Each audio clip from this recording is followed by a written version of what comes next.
Hello students, आज हम अपने बीएससी सेकेंड ईयर में जो हमारा नेक्स्ट टॉपिक है वो है कैरोलस लीनियस।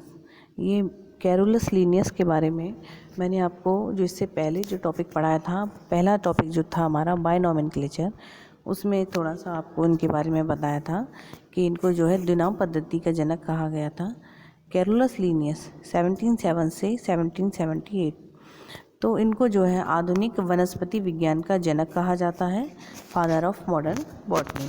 और इन्होंने एक बुक लिखी थी जिसका नाम था स्पीशीज़ प्लांटेरम, और इसका प्रकाशन जो किया गया जिसमें इन्होंने 7300 प्लांट्स का क्लासिफिकेशन किया था।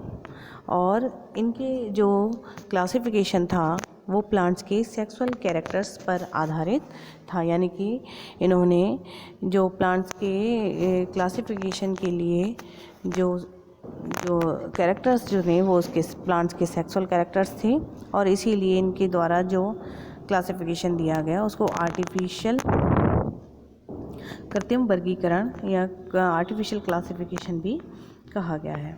तो इनकी जो कैरोलस लीनियस का जो सिस्टम ऑफ क्लासिफिकेशन है वो किस तरह से था कि लीनियस ने जो है एक आर्टिफिशियल सिस्टम विकसित किया क्लासिफिकेशन का, जिसे आर्टिफिशियल सिस्टम ऑफ क्लासिफिकेशन कहा गया, जिसमें इन्होंने स्टेमेंस यानी कि पुंकेसरों की संख्या के आधार पर प्लांट्स की 24 क्लासेस जो है डिवाइड की, यानी कि जितने भी प्लांट्स फैमिलीज़ हैं उनको उन्होंने 24 क्लासेस में बांट दिया, वो भी उनके स्टेमेंस की संख्या के आधार पर। ये देखिए, पौधों को 24 क्लासेस में विभाजित कर लिया। और जो 24 क्लासेस जो बांटी थी उसमें उन्होंने 23 क्लासेस तो ऐसी थी जो कि फ्लावरिंग प्लांट्स यानी कि पुष्पीय पादपों के बारे में बताती थी, और वहीं जो 24वां वर्ग था यानी कि जो 24वीं जो क्लास थी वो जो है बिना पुष्प वाले पौधों, जैसे कि जो है आपने क्रिप्टोगेम्स पढ़े हैं, ब्रायोफाइट्स, टेरिडोफाइट्स, जिम्नोस्पर्म, इनसे संबंधित थी, जैसे कि अपुष्पीय पौधे कहा गया। अपुष्पीय पौधों की जो क्लास थी वो 24वीं थी। तो इस तरह से निर्धारित पुंकेसरों की संख्या, लंबाई एवं लिंकेज ये इनके लक्षण थे, इसीलिए इसको सेक्सुअल सिस्टम ऑफ क्लासिफिकेशन भी कहा गया। तो लीनियस की ये जो पद्धति थी ये सबसे अधिक प्रचलित थी उस समय, क्योंकि स्टेमेन की संख्या के आधार पर प्लांट्स को डायरेक्टली ही पहचाना जा सकता था, यानी कि स्टेमेन की संख्या गिन के उनकी क्लास का अनुमान लगाना आसान था। तो इसलिए ये काफ़ी सरल थी और ये जो है काफ़ी प्रचलित रही उस समय में, जो है ये पद्धति काफ़ी प्रचलित रही थी। तो उसके बाद जो है इन्होंने जो क्लासेस का जो वर्गीकरण किया था, यानी कि 24 क्लासेस जो इन्होंने डिवाइड की थी वो कौन कौन सी थी उसके बारे में आपको बताती हूँ। Classification of Linnaeus. तो उन्होंने जो क्लास, सबसे पहली जो हमारी क्लास है वो है मोनेंड्रिया, यानी कि जैसे मोनो शब्द जो आता है वो एक पुंकेसर वाले पौधों के लिए इस्तेमाल होता है। तो ये जो क्लास है, जब एक पुंकेसर पाए जाए तो उन पौधों को किस क्लास में रखेंगे? मोनेंड्रिया। और जो दूसरी जो क्लास है वो है डायेंड्रिया, यानी कि दो पुंकेसर जो पाए जाएं तो क्लास होगी डायेंड्रिया। और 3 के लिए ट्राई, 4 पुंकेसर वाले के लिए टेट्रेंड्रिया, 5 पुंकेसर वालों के लिए पेंटेंड्रिया और 6 पुंकेसर वाले हेक्सेंड्रिया।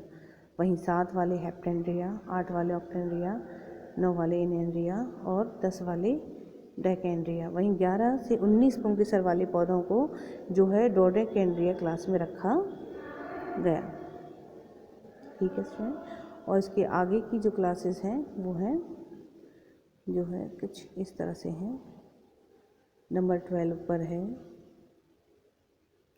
आइकोसेंड्रिया।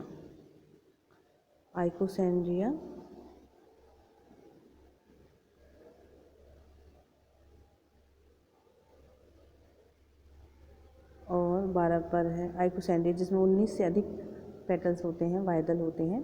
19वें नंबर पर है पॉलीएंड्रिया, यानी कि 19 पुंकेसरों से अधिक पुंकेसर जो कि पुष्पासन पर लगे होते हैं। और 14वें नंबर पर है डाइनेमिया, जब पुंकेसर अलग अलग लंबाई के 2 ग्रुप्स में डिवाइड रहते हैं तब उनको डाइडेंड्रिया डाइडाइनेमिया कहा गया। 15वें नंबर पर है टेट्राडाइनेमिया, पुंकेसर 4 तथा 2 के समूह में लगे रहते हैं, यानी कि एक तरफ 4 दूसरी तरफ 2। तो इस तरह से जब उनका अरेंजमेंट रहता है तो उन्हें टेट्राडाइनेमिया कहा जाता है। नेक्स्ट है मोनेडेल्फिया। मोनेडेल्फिया में पुष्प के सारे पुंकेसर तंतुओं से मिलकर जो है बने होते हैं, यानी कि पुंकेसर कैसे होते हैं, फ्यूज। जैसे कि आपने देखा होगा गुड़हल में अक्सर हमें इस तरह के पुंकेसर देखने को मिलते हैं, तो ये जो है डाइडेल्फिया में आते हैं। और पॉलीडेल्फिया में मोनोडेल्फिया में आते हैं ये। और डाइडेल्फिया में वो हैं जब सारे पुंकेसर मिलकर 2 ग्रुप्स बना लेते हैं तो उन्हें डाइडेल्फिया कहते हैं। पॉलीडेल्फिया जब जो है पॉली यानी कि कई सारे ग्रुप्स बना लें तो उन्हें पॉलीडेल्फिया कहा जाता है। जबकि सिंजेनीसिया, इसमें पुंकेसर यानी कि जो हमारे स्टैमेन हैं वो परागकोश एंथर द्वारा मिले होते हैं।